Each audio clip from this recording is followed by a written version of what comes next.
Greetings, Earthlings, and welcome to your weekly dose of newsy infotainment. It's Let's Be Treasonable, coming to you from the luxurious studios of Radio Titans in Los Angeles, with your cognitive dissidents on the panel this week.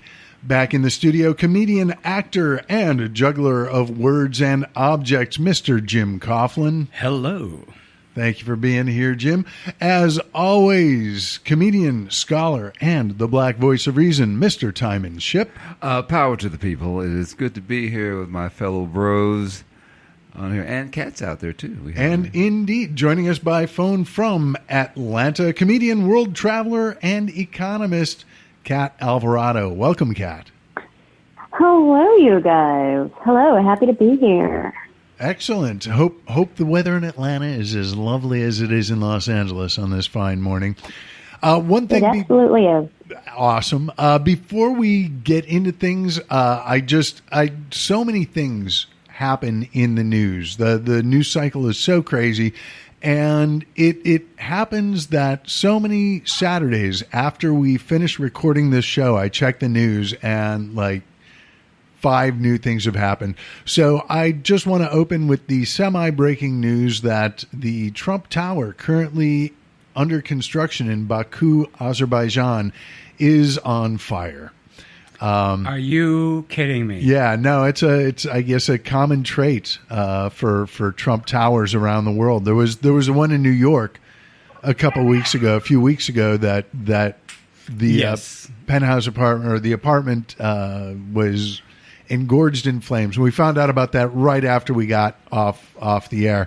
Well, so, as he said, he could shoot a man on Fifth Avenue, and he did ultimately kill someone on Fifth Avenue. Yeah, so, but different weapon. And no one living in the Trump Tower in Baku, Azerbaijan, as of yet. Still under construction. But they're getting the fires out of the way early, I suppose. So congratulations on another well-done celebration of Infrastructure Week.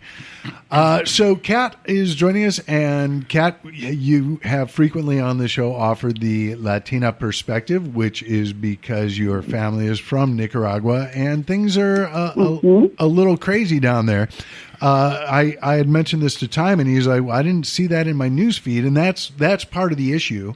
So for everybody else who isn't quite up to date on what's going on, give us a little background on what's been happening in Nicaragua since last weekend.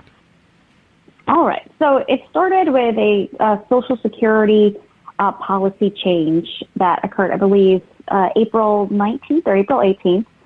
It was an announcement that they were going to raise the taxes on workers and businesses and then reduce the pensions by taxing people's pensions. That's like taxing someone's Social Security check, essentially reducing what people are going to get. So you're taking more from the people and giving them less.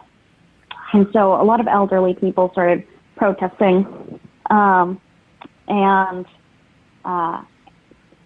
then students started joining in the protests, peaceful protests, and that is when the cops came out and started shooting tear gas and rubber bullets, the usual. And then the rubber bullets were eventually replaced by real bullets. And the police started attacking the protesters with pipes, and 10 people were killed in the first 2 days of these protests. And since then, the total from the protests and such of death is now about 38, although the government only acknowledges 10. And there are still something like 50 people who are missing. They are turning up in morgues with obvious signs of torture, such as their fingers being all cut off, or being returned, dead but with no fingernails. Wow. That kind of a thing. It's really intense.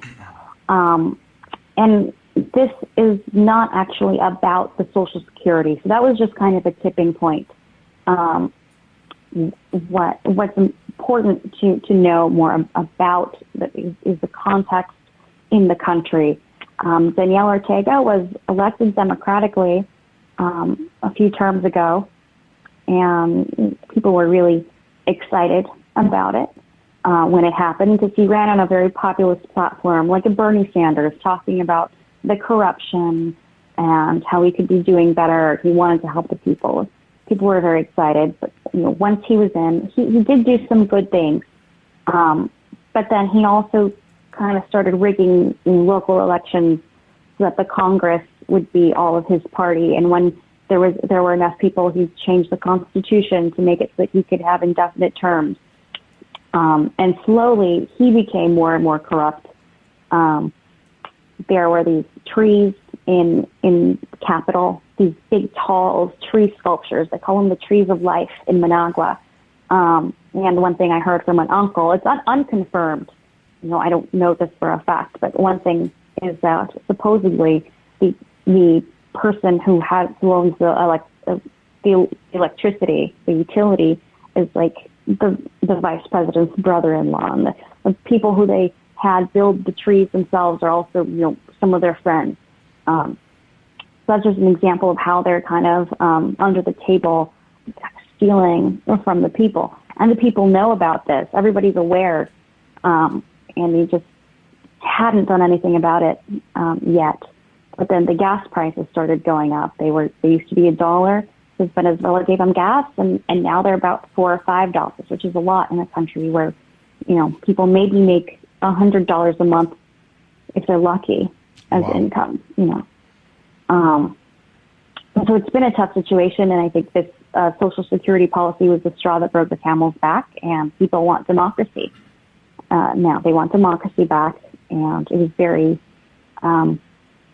very inspiring to see people march in the streets. I believe it was Monday. They had a huge march, and tens of thousands of people marched Nicaraguan flag, united left and right, because what they want is freedom of speech, and they want democracy. At this point, it's not about socialist or right wing. It's about wanting the basics of human rights. But it's going to be scary. One of the things when you and I were texting last weekend, you had mentioned that your cousin who lives there had been seen shooting video of the protests, and you were concerned for her safety. I wanted to ask, everything cool with your cousin? For now, it's okay. She's in immediate danger at this exact moment. She's okay for now, but we're really scared about what's to come, because it's likely there will be a civil war. We don't think Ortega is going to just leave the presidency. People are probably going to fight. So we're trying to think of what are the alternatives for my family members. Do they go to Costa Rica? Do they come to the U.S.? Where can they go until things calm down again? And so it's a big question. It's a big family, so it's like our family will probably end up getting split up in different countries or states. Wow, it's very uncertain.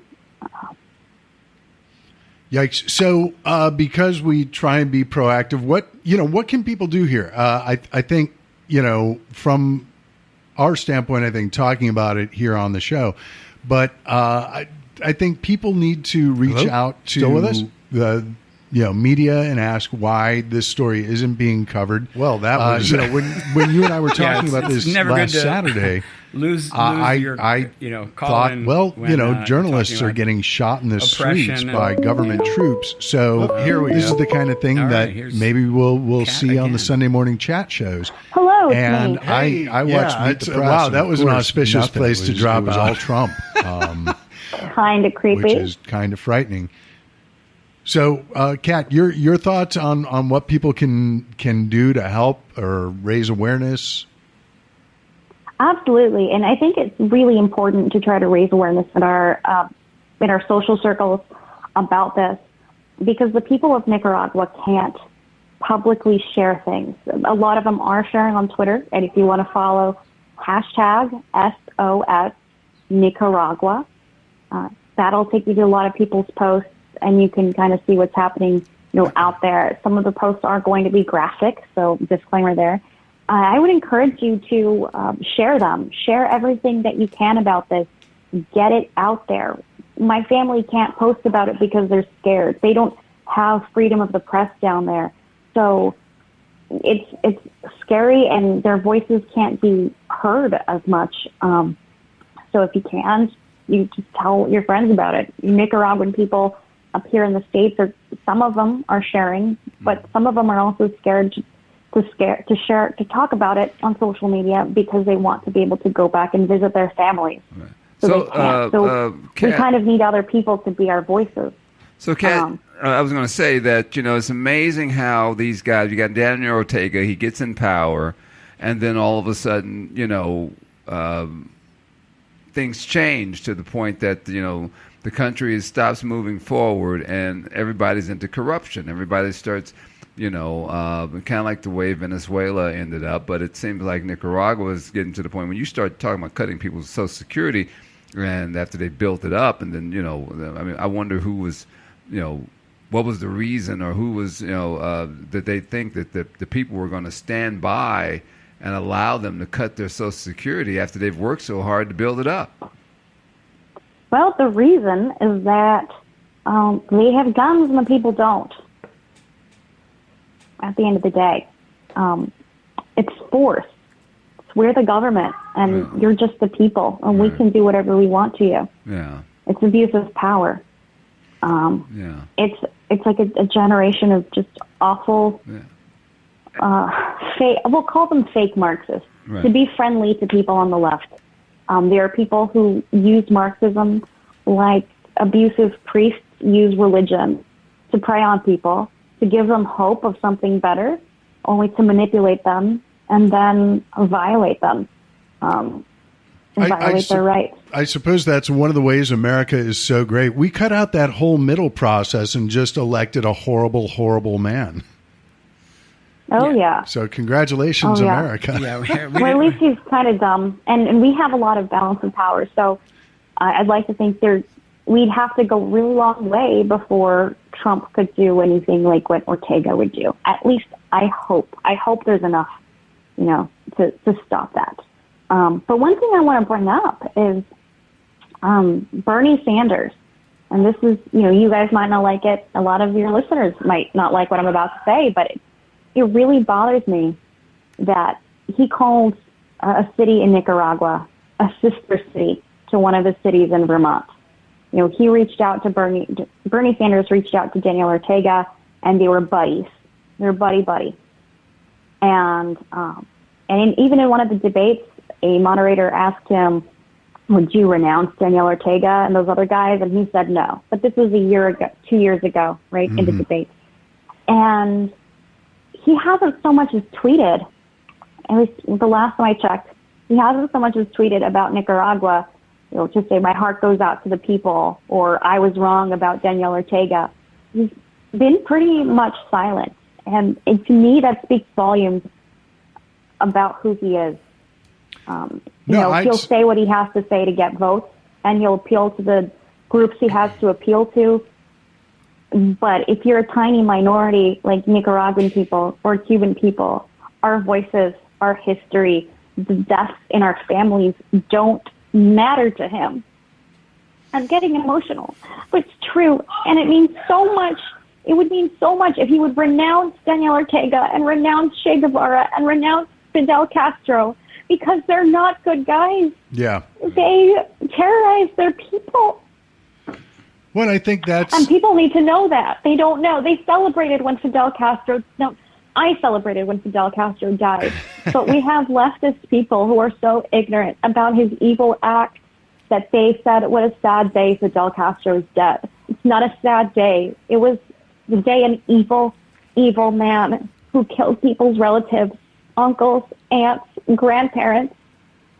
It was the day that he died, an evil man fell. That was a good day. But in America, people don't know, and they don't care about the experiences of Cuban and Nicaraguan and Venezuelan people.